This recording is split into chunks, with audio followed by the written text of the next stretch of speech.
Hello, Lens Legends, and welcome to this. There we go. Hello, Lens Legends. Welcome to another episode of the Portrait Profit Show, where we focus on the business side of photography, the real business challenges that professional photographers face every single day. I'm your host, Jim Landers, your guide on the business side, and it's my mission to uplift portrait photographers to make a great income doing what they love. And if you're new here, let me tell you what we're all about. This is where we cut through the noise and get straight to what actually helps you build a sustainable, profitable photography business. Each week on the Portrait Profit Show, you get tips and systems on the business side of photography designed to help you gain a mastery over marketing and sales, reducing the struggles that most photographers face so you can finally get what you deserve. This show's for photographers who feel they've got something to learn on the business side. So if that's you, you're in the right place. Welcome to the Portrait Profit Show. The Portrait Profit Show is brought to you by Digital Pro Lab, and I'll put them up on the screen. Digital Pro Lab and Landers Photography School. So from Digital Pro Lab, Amanda and her amazing, wonderful team just make you look like a hero just by default, just because of what they do, just because of who they are and what they believe in. If you've not worked with Digital Pro Lab, if you haven't printed your work, you are going to be in for an epiphany. Digitalprolab.com. Amanda and her team make you look like a hero. And sponsored by my company, Landers Photography School, where I teach both the photography side and the business side. Although I do spend a whole lot more time on the business side nowadays because there's a lot of people who want to make photography an income source, maybe even their full-time career. And there is plenty of opportunity for that, assuming you know the right things to do. And apparently 95% don't, because 95% of all photographers who attempt to create a photography business never become profitable. And a lot of them don't even know it. Reach out to me, Jim at landersphotoschool.com. I'll also put up my calendar link. You can put yourself on my calendar. I'll give you 15 minutes of my time to talk about your goals, your direction, and see if I can help you in that direction. So do a screenshot of that real quick because I'm going to take it off the screen. I want to encourage you to make comments and ask questions as we go throughout this interview. I want you to go to the comments right now and enter in hashtag live. So I know that you're watching us live today on either Facebook or Instagram or LinkedIn or YouTube. For those that are watching the replay, please enter in hashtag replay. Hashtag replay. I also request that you share the Portrait Profit Show. That's how people hear about the show, is because you told them. We don't have an advertising budget. We're doing this out of the kindness of our hearts. So therefore, it's up to you to let others know that this exists so that we can lift everyone up. Today, we're talking about IT, your digital infrastructure. Now, before you scroll away thinking, oh, I don't need that, or I don't need that right now, hang tight. Because if you use a camera, a computer, or store clients' images digitally, or store their information digitally, this episode could one day save your business.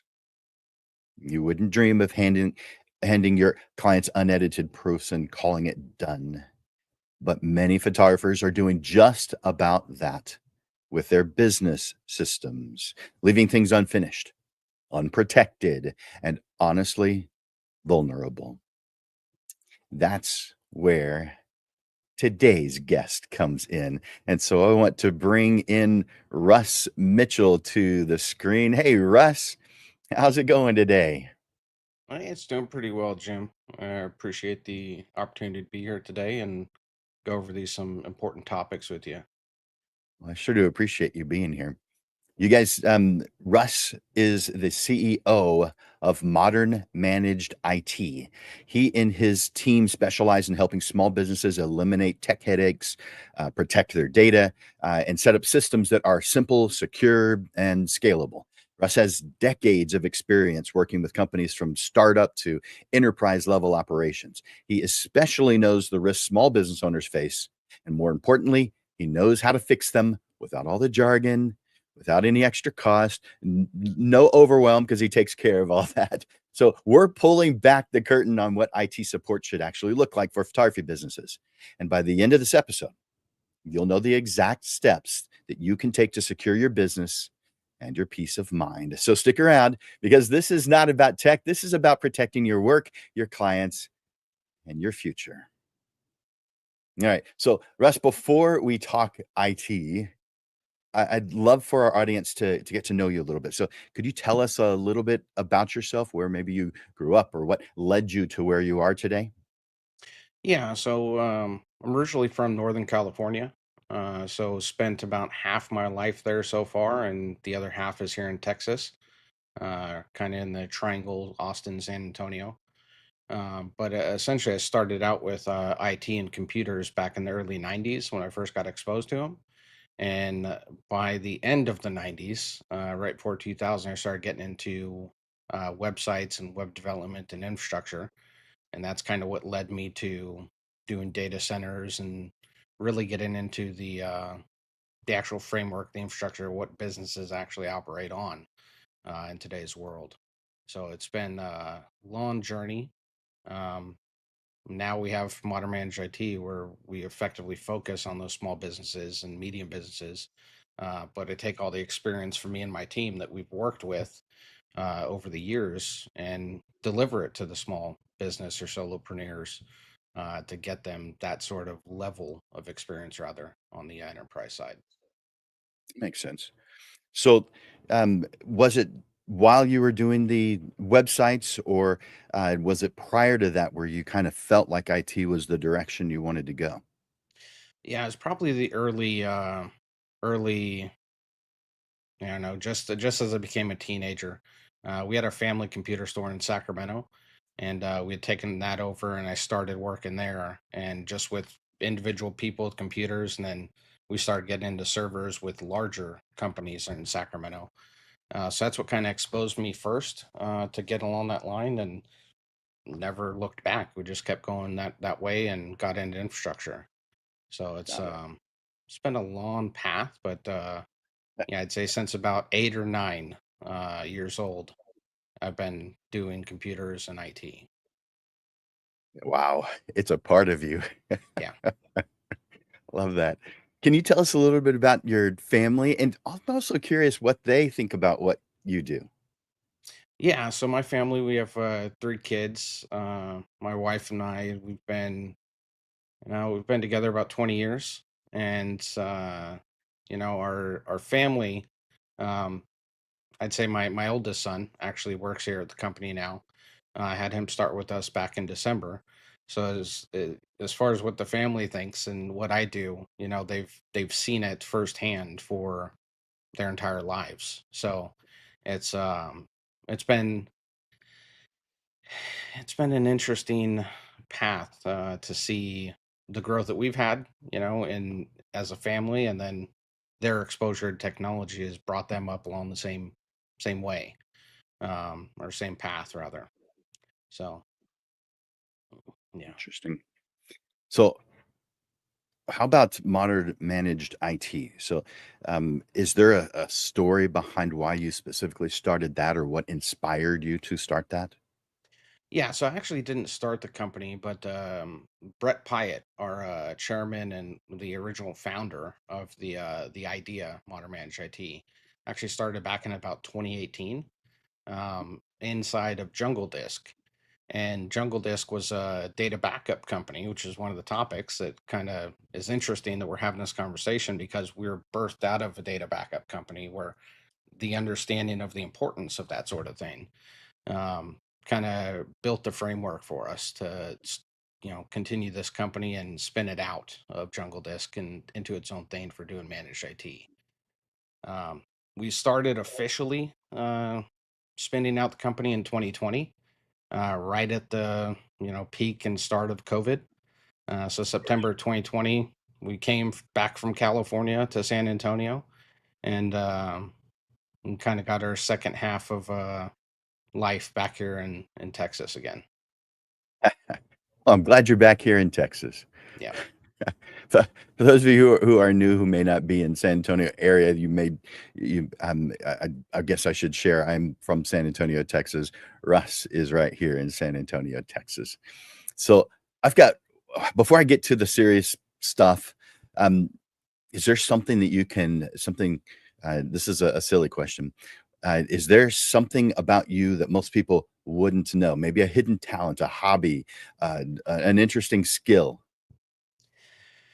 Uh, I'd say one of the things that I don't talk about too much is my exposure in technology and IT. Um, I originally started getting in with a couple businesses or data centers in San Francisco based on cybersecurity and the early onset of what was malware.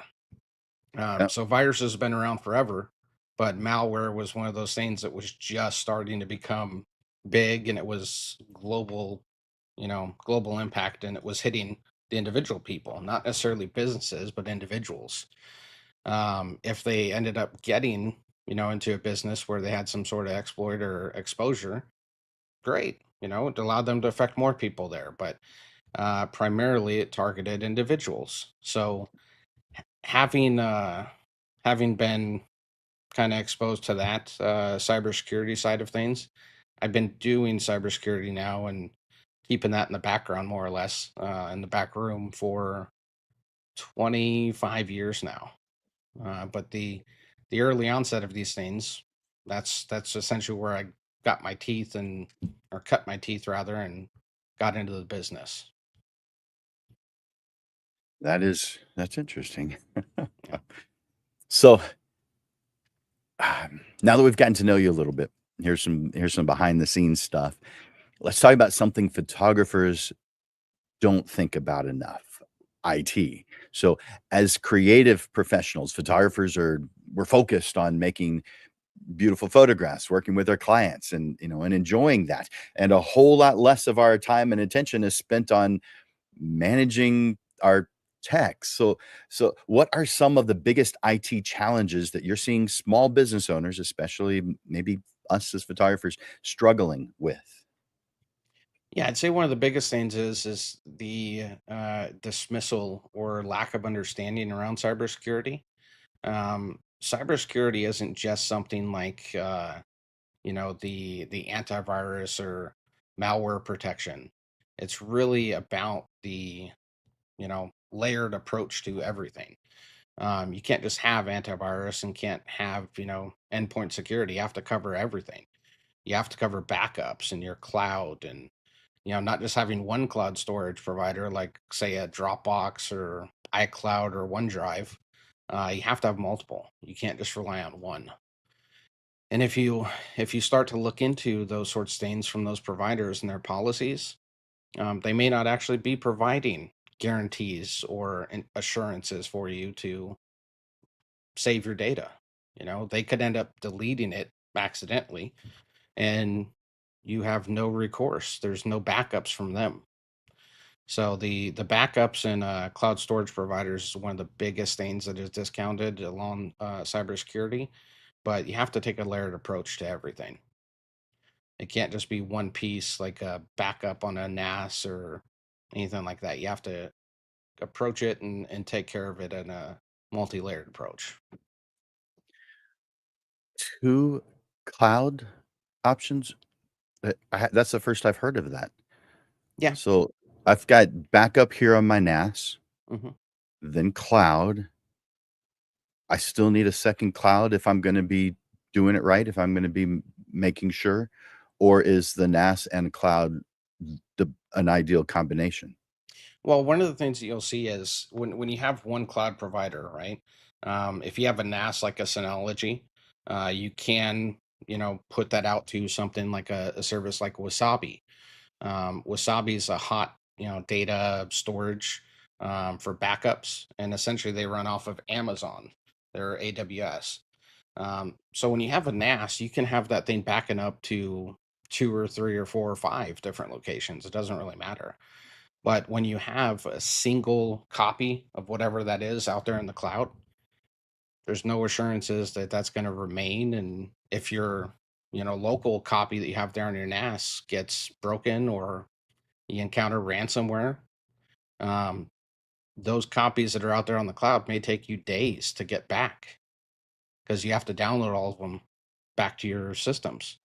So when you have somebody like Dropbox, it's a great solution.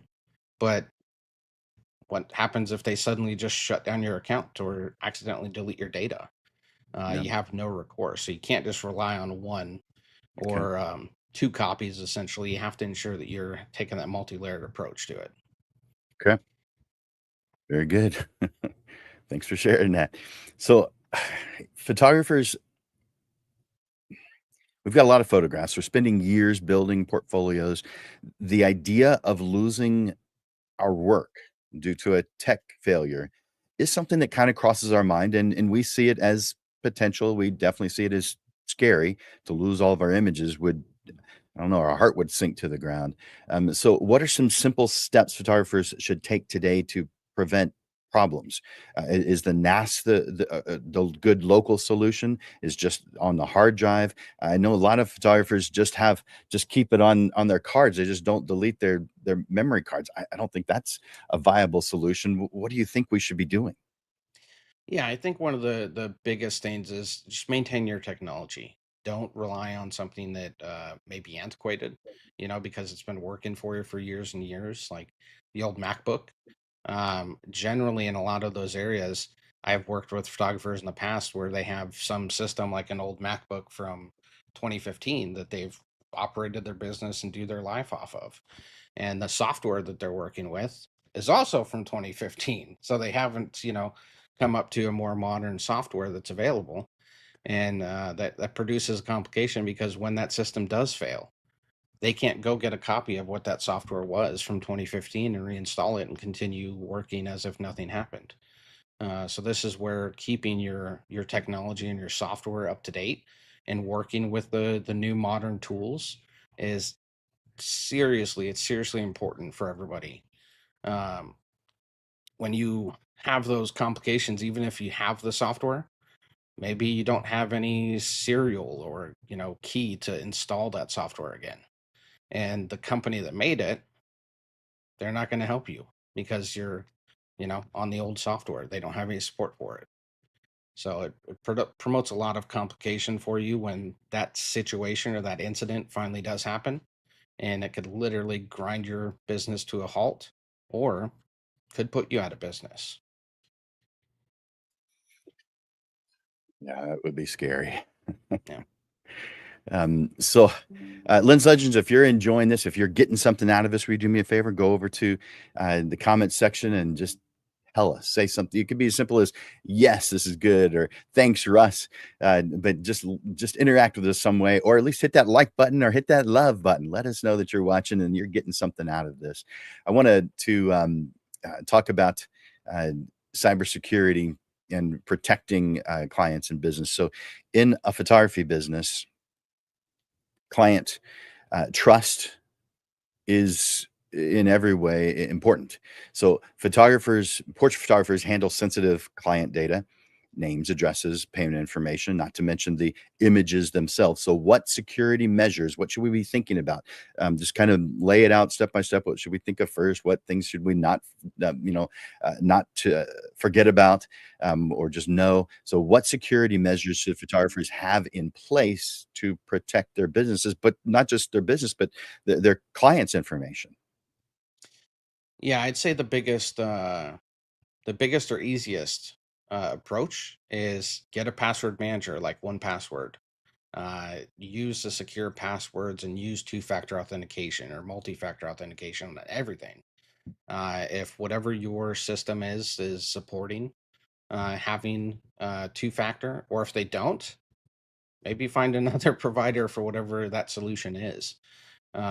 Two-factor and multi-factor authentications become essentially a staple in security. It's not just about passwords anymore.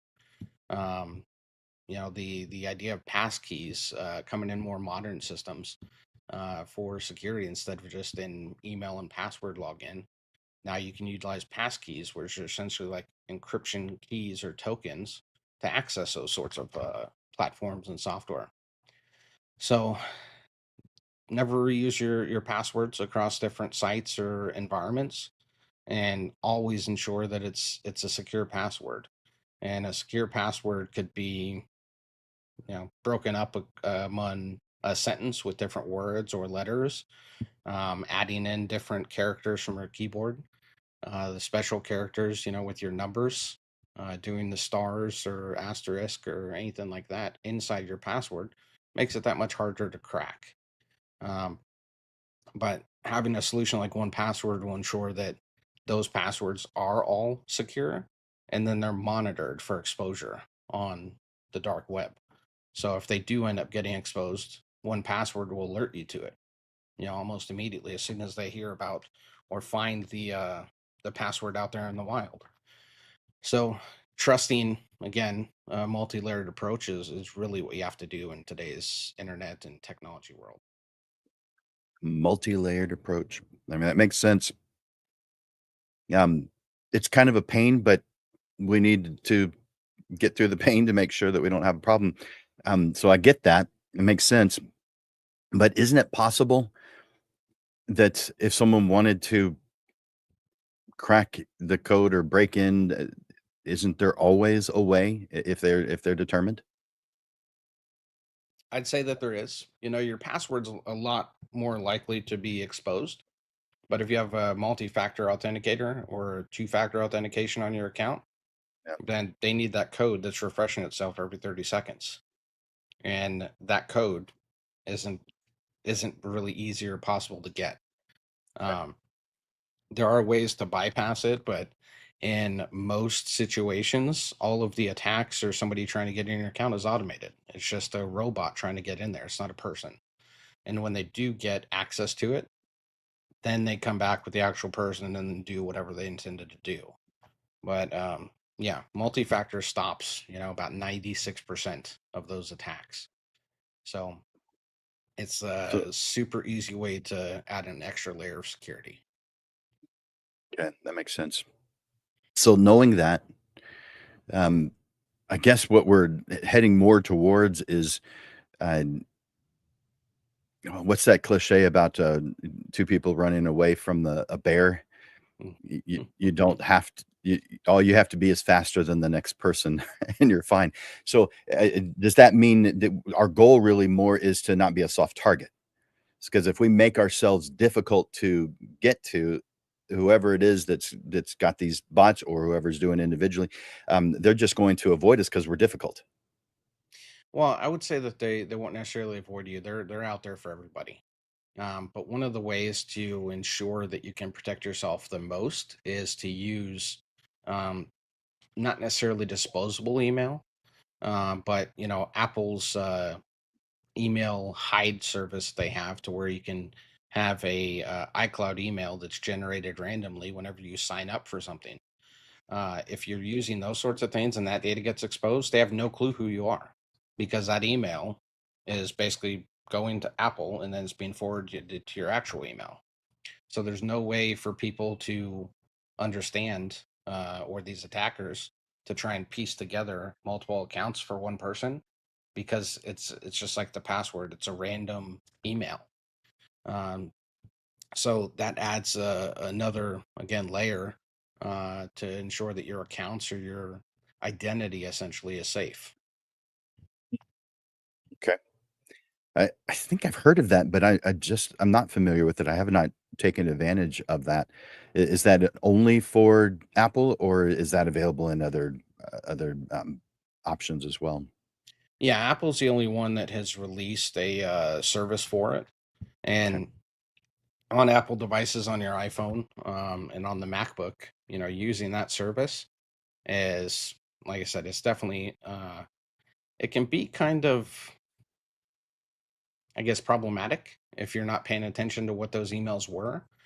So when you go to log into a certain service, you have to remember what that email associated with that service was. That's where a password manager comes in, because it'll keep track of all that for you. Yeah. All right. Thanks for sharing that.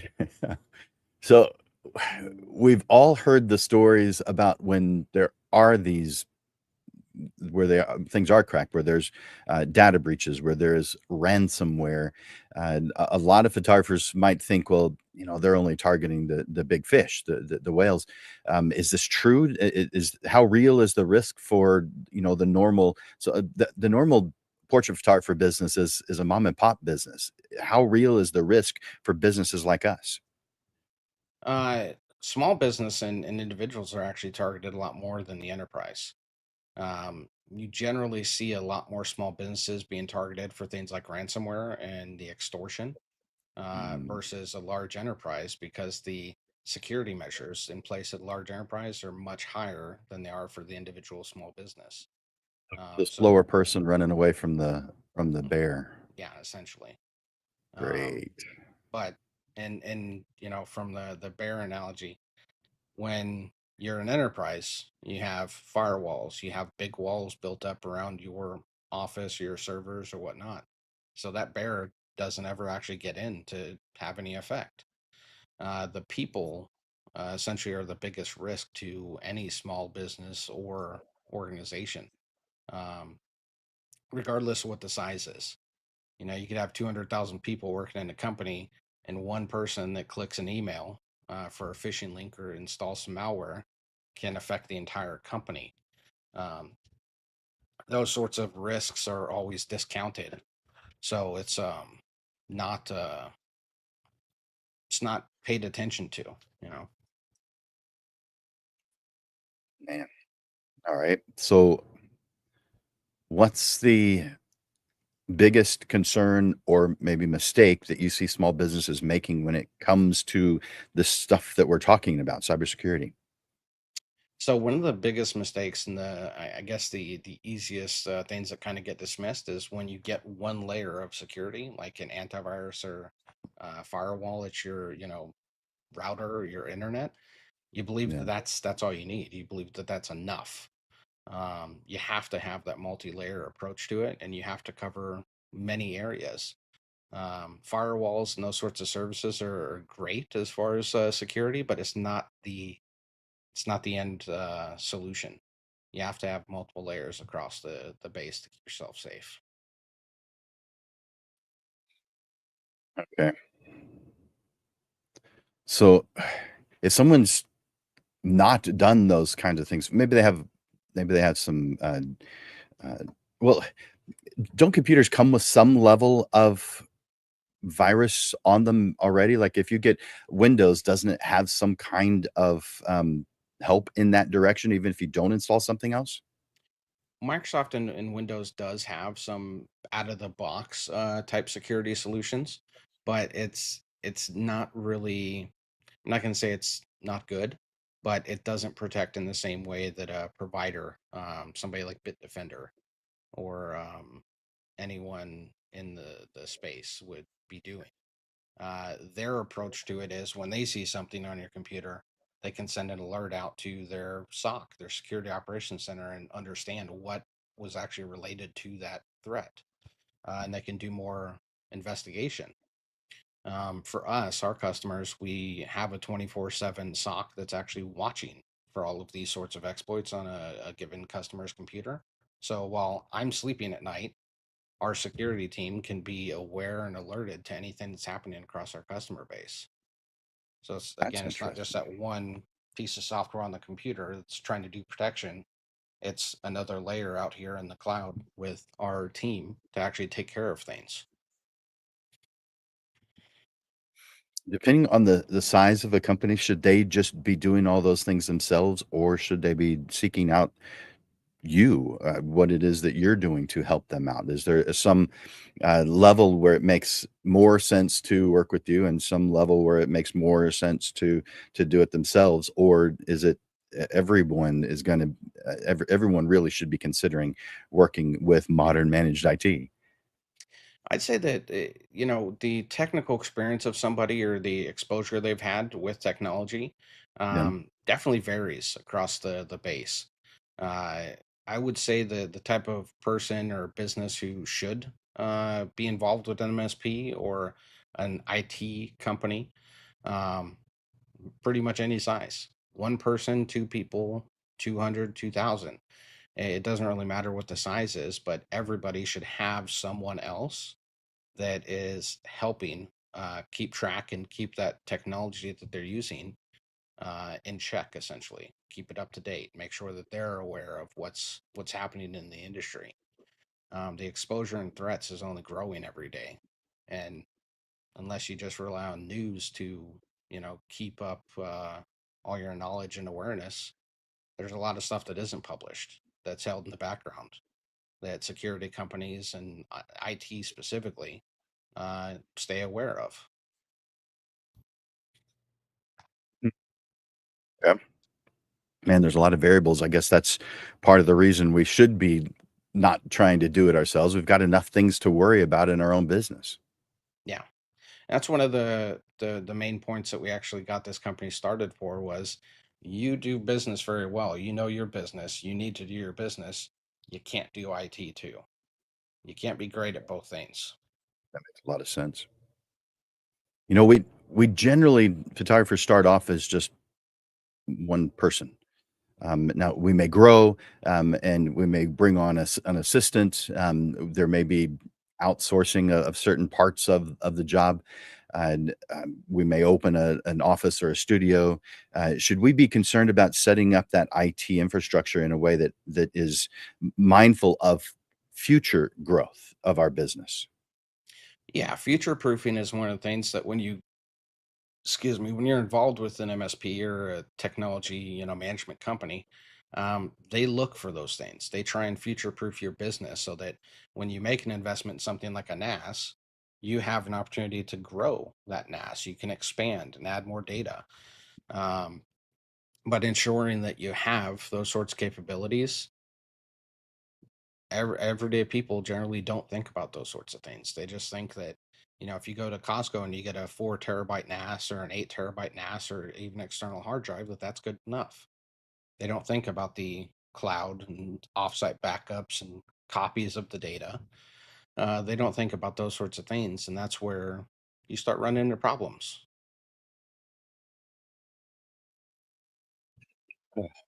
What are some problems that we might run into that we're generally that you find people just generally aren't thinking about? There's some obvious ones, you hear about them on the news, but what's something that I might not think of that you're seeing?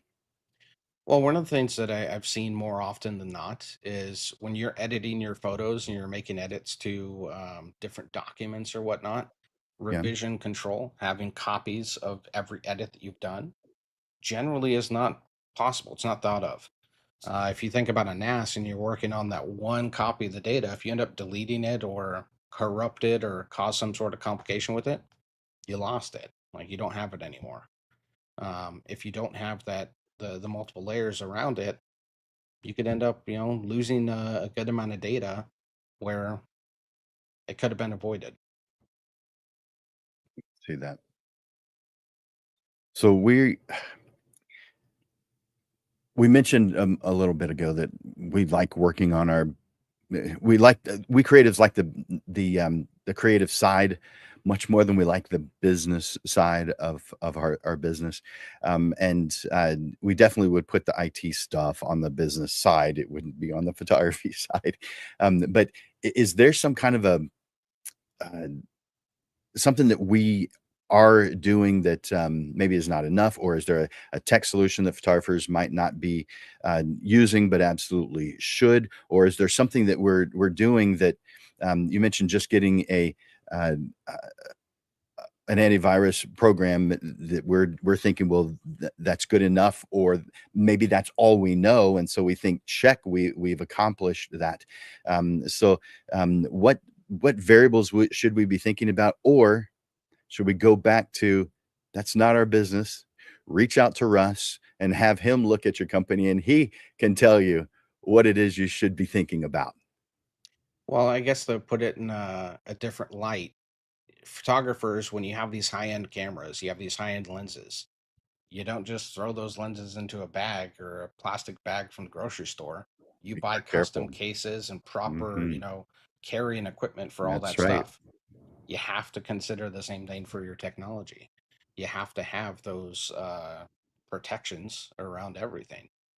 You can't just focus on the photography side and not care about what or understand how much of a risk the computer actually is for you. Um, it's an interesting kind of comparison or a compilation between the two Yeah. because photography and cameras and these things they cost a lot of money, and if you've been doing it for a long time you've acquired a lot of effectively technology, cameras and lenses, and you've built up this portfolio.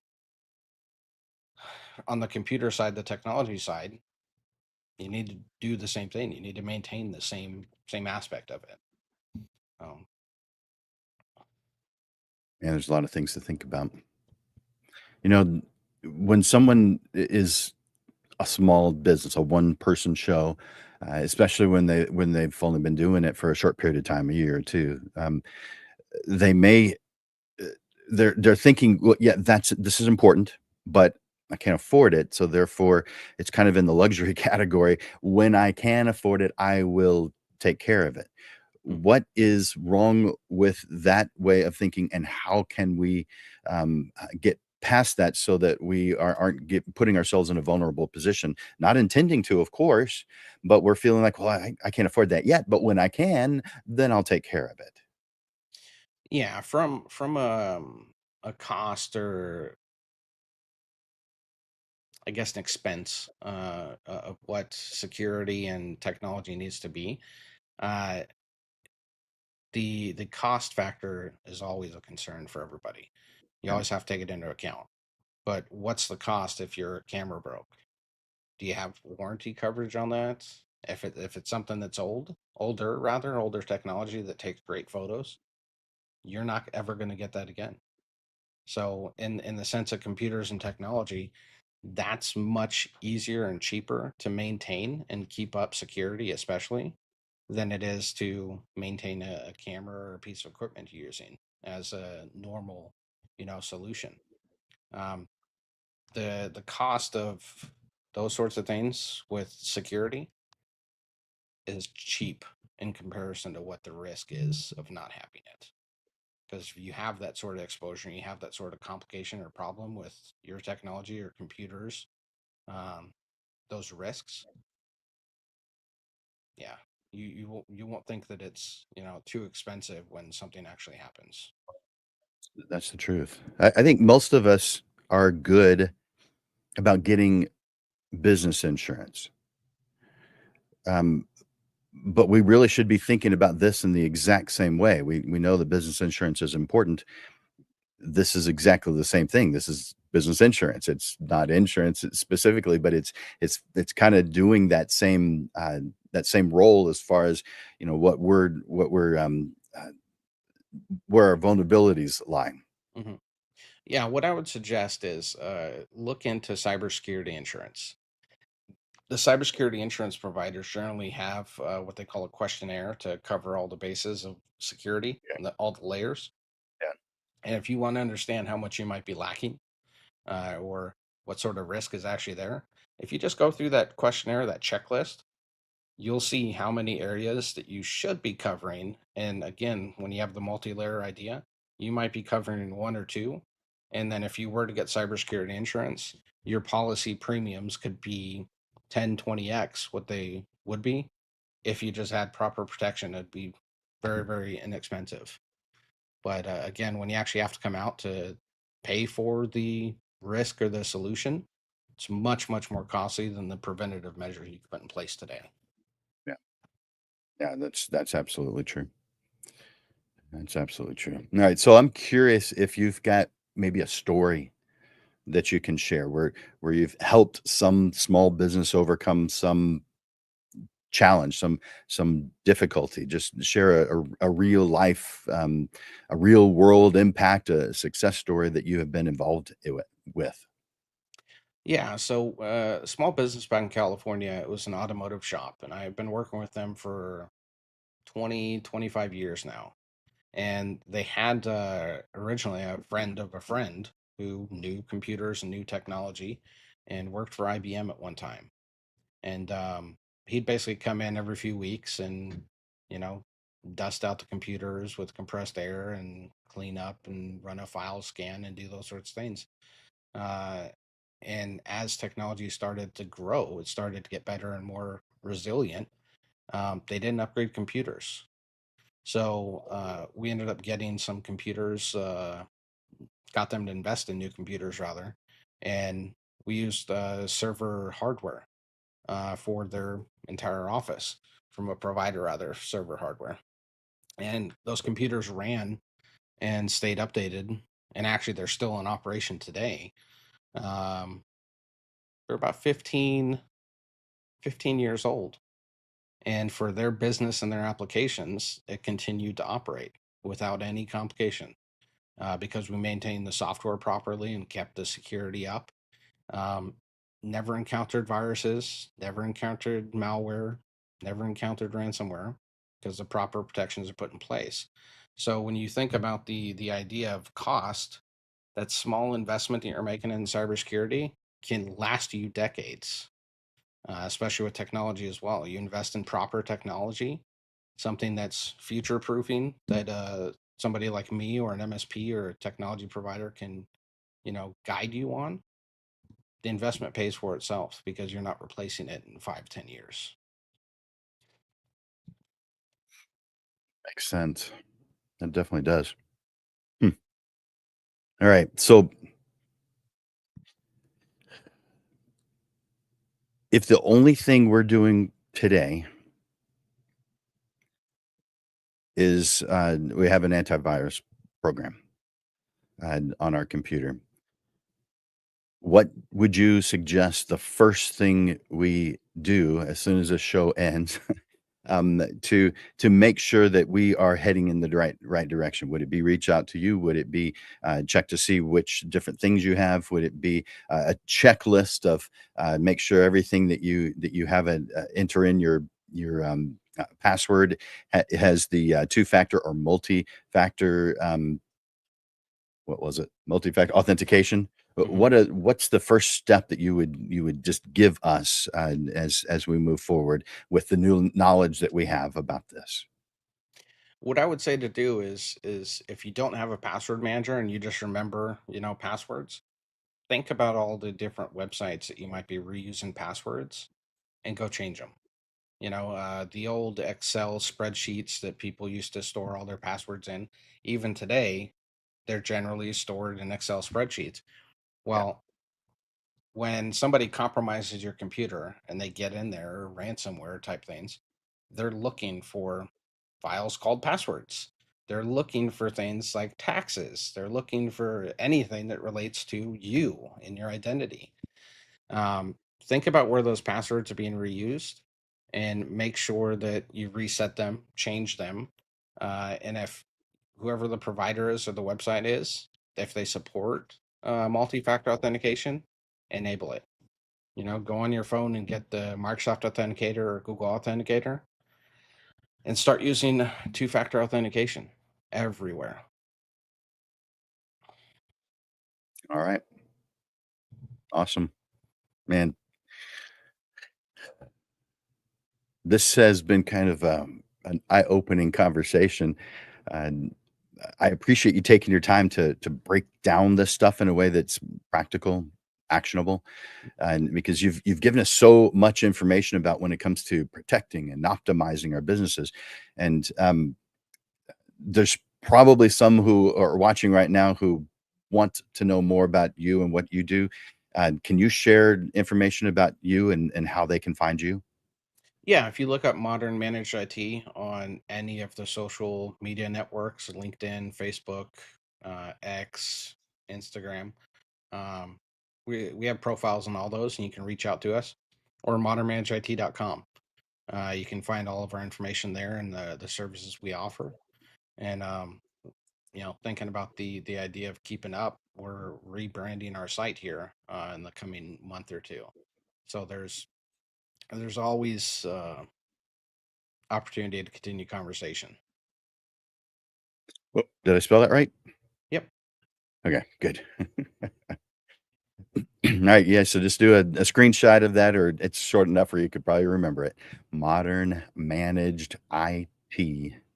So we always just say IT. Why Mhm. doesn't anybody actually say what it means?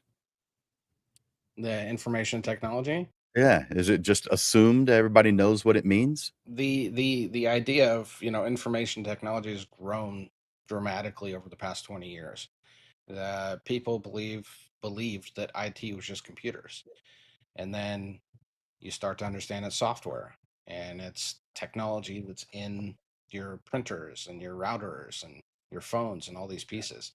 So Yeah, it became a whole ecosystem, and now everybody just calls it IT. I do that. It's anything that's computer related. When we have the annual San Antonio photography tournament, those guys who do the entry into the computer and send things over to the judges and who are involved in those steps, we just call them IT. That's Yeah. the IT group. We just group them into that. There's a lot of different, like some of them are printing certificates. Well, they're part of IT. Yeah, and So it's one of those things where when you actually consider what technology is and where it is, it's in everything. Your smart light bulbs that use Bluetooth. One of the yeah. chips Huh. that they've just recently found, one of the chips that's mainly used for that sort of thing, that Wi-Fi and Bluetooth technology, has had a back door in it for 10 years. And they Of just course figured it out that has. there's over 1 billion devices that are What? compromisable. How exciting is that? Yeah. So again, having proper layers of cybersecurity and technology uh, to mitigate those risks, you know, So that it's means your job's never done. well, yeah, I do sleep sometimes, but generally we're working pretty much all hours and all days. We don't Ah, technically have days off anymore, in technology in man. the industry. And when people need you, they need you now. Yeah. They need it. Well, they need a solution now. And I say you, I don't, you maybe someone on your team, but if I were feeling something, if something was happening right now, I would want immediate.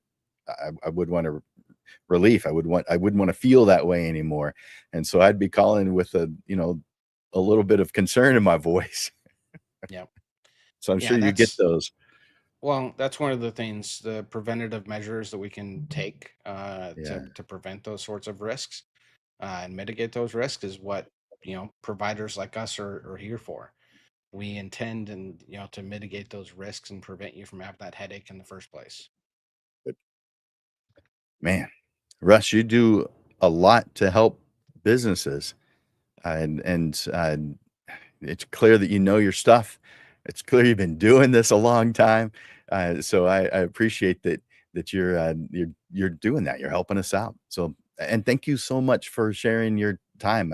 Clearly, you're busy, and yet you decided to come on here with us creators, us wonderful portrait photographers, and share your expertise with us today. So thank you. You rock. Yeah, I appreciate that. It's definitely a good conversation, good topics. And again, appreciate the opportunity to be on today.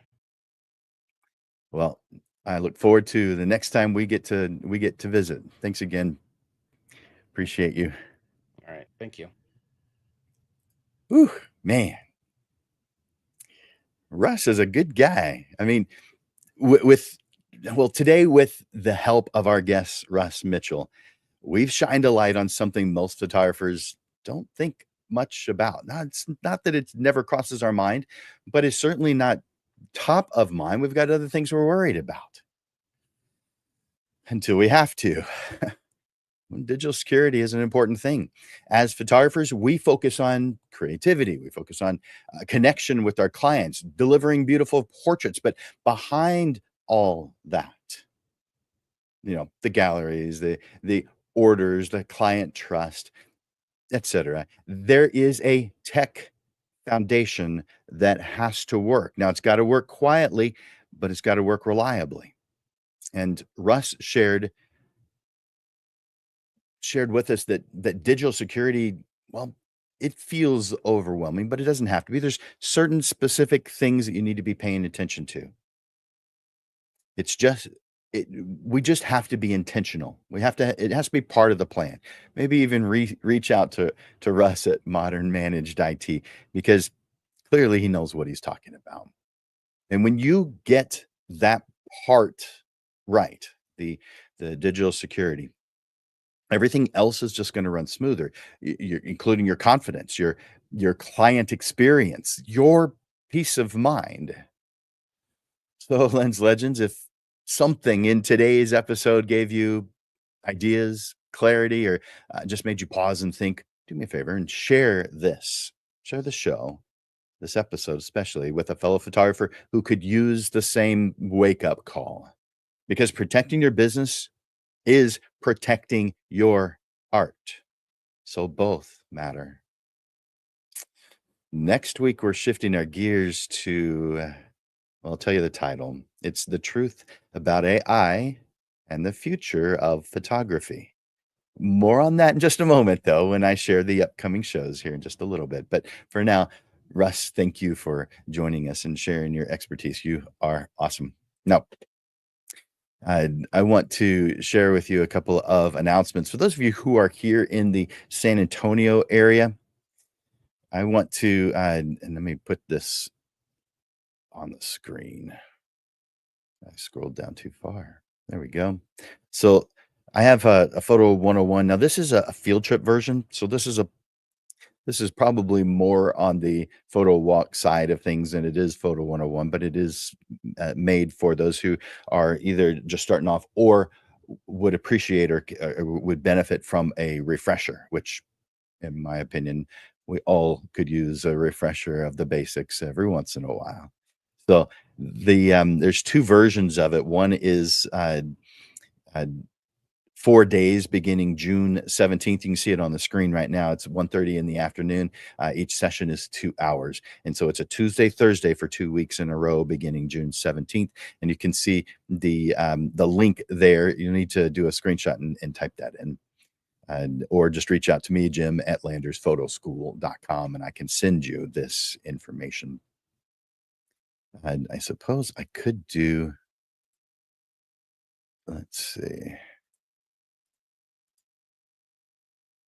photo 101, copy. I will just go to the comments section myself and enter that in here. There we go. All right. So I just put the link here. It's only going to 4 of the places we're simulcasting to. So if you're watching on the Facebook Portrait Profits page, you've got the link. If you're watching from Landers Photography School's Facebook page, then you have the link. If you're on Digital Pro Labs YouTube channel, then you have the link. And if you are on the Portrait Profits YouTube channel, you have the link. The other places that we're simulcast to, for some reason, it doesn't go to those. So that includes LinkedIn, it includes Instagram, it includes a couple other places. So that's so now you know. But I also want to tell you that I mentioned there's 2 different versions. So that one you saw already was the 4-day. Here is the single day. So this is one day. It's on Friday, June 20th at 9 a.m. to I thought it was 2 p.m., but it says 3. Okay, so it starts at 9 a.m. And that is again June 20th. So take advantage of that. I also want you to take advantage of the Career Photographer program. That is my signature coaching program for committed portrait photographers who want to build a highly profitable, low volume portrait photography business. That way you can enjoy a bigger impact, more freedom, and increase income with confidence. So, for more information, you know what? That is definitely not something you're going to want to copy. So, I'm going to put that in the comments section. Done. But you could also use that QR code that's on the screen right now for the career photographer program just to get information about it. Now, I want to tell you about our upcoming shows. You know, on the Portrait Profit show is every single Monday. So I want to give you a look at what's coming. In 1 week from today, that is June 2nd at noon. Yeah, this was the last one for the month of May. I bet if it's anything like me, May went by fast. And now we're looking at June. So on June 2nd, the truth about AI and the future of photography. You all know already AI is generating headshots. If you don't, well, look it up. They are impressive. You'll likely have seen some that you were totally unaware were AI. AI from 6 months ago, a year ago, is probably what you think it is today. I can't tell the difference between a photograph that you took and a photograph that was generated by AI sometimes. Now, there are sometimes tells, but they're very rare now. AI is fantastic about generating headshots, and it's a whole lot cheaper than you can do it. They're usually 50 to $100. What photographer can drive somewhere, set up, do the photography session, take everything back down, drive back, unload, put everything on the computer, go through everything? You don't have time for that. A photographer who's making a profit is probably charging at least $400 per for each one. If they're doing multiple at the same time at the same location, they can obviously drop it down. But AI is generating headshots. AI is retouching portraits. AI is doing work that used to take us hours. So, what does that mean for you as a photographer? Will it replace photographers, or will it reveal what makes us truly irreplaceable? Hmm. Hear how you can adapt, thrive, and keep doing what you love with less fear and more purpose than ever. I will tell you, photographers who embrace the shift are going to be the winners. Those who ignore it, you could risk becoming irrelevant. Put June 2nd at noon on your calendar. Let's talk about this. And speaking of that, talking about this, 1 week after that, the second Monday of June, the second Monday of every month, we move to 6:30 in the evening because we do a panel discussion. This time, we're going to be talking about, can AI replace photographers? Let's talk about it. So we're going to be asking the tough questions on how AI is going to impact the photography industry. By the way, I am looking for panelists for this one. I have a handful that have shown an interest, but not a whole lot that are opinionated enough. And I need some opinionated folks for this particular discussion. I actually want to see some very different points of view. So if you have an interest in being a panelist, reach out to me, Jim at landersphotoschool.com, Jim at landersphotoschool.com. Then 1 week after that, we're back to noon as we always have it. This one is going to be fun. This is called What Hasn't Changed. You know, with all the talk about gear that we talk about all the time, software, AI, whatever the next new thing is, it's easy to forget what portrait photography is really about. It isn't about gear, it isn't about trends, it's about people. People want to feel seen, valued, remembered. Technology will keep changing. But what about human needs? No, that never will. In this episode of the Portrait Profit Show, we're zooming in on what hasn't changed and why that's exactly where your greatest opportunity lies.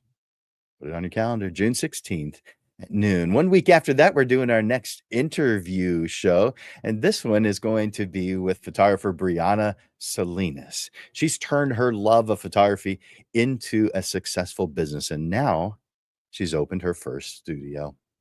Hear the real world story of how passion, persistence, and purpose led to big milestones, just one step at a time. June 23rd at noon. And then rounding out the month, June 30th at noon, this is on Acknowledge Your Acknowledgers. Every time someone likes or loves your comments or shares your post, they're doing more than engaging. They're opening a door for you. And you're walking right past it because there are people who have liked nearly every one of your posts and you didn't even notice. This episode shares how a simple moment of acknowledgement can turn casual supporters into a silent sales force that grows your business for you. Got a lot of stuff planned for June. I hope you put the Portrait Profit Show every Monday on your calendar. I want to encourage you one more time to, I don't want to put the one that moves.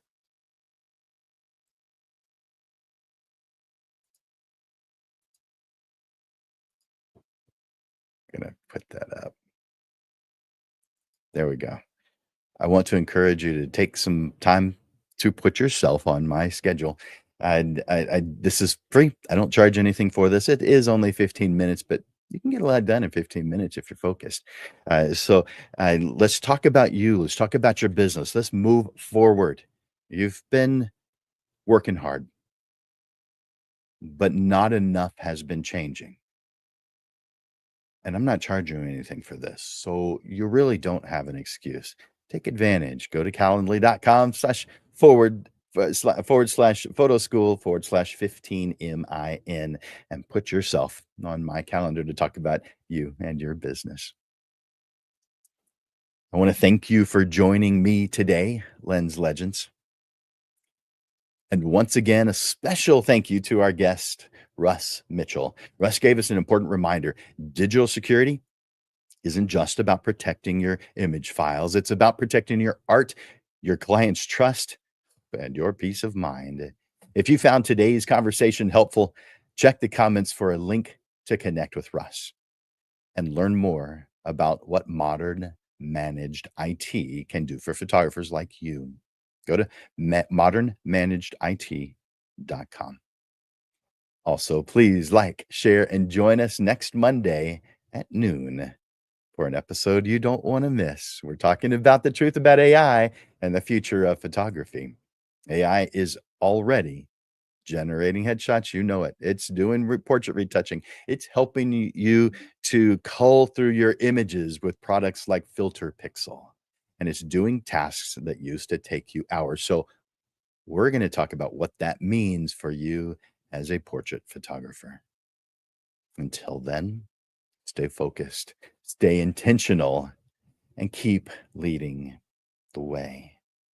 For Landers Photography School and Digital Pro Lab, I'm Jim Landers, the host of the Portrait Profit Show, where we spark passion and build thriving businesses. Until next week, Lens Legends, keep creating those powerful emotional connections for you and your clients. I believe in you. I look forward to watching you grow. Bye for now.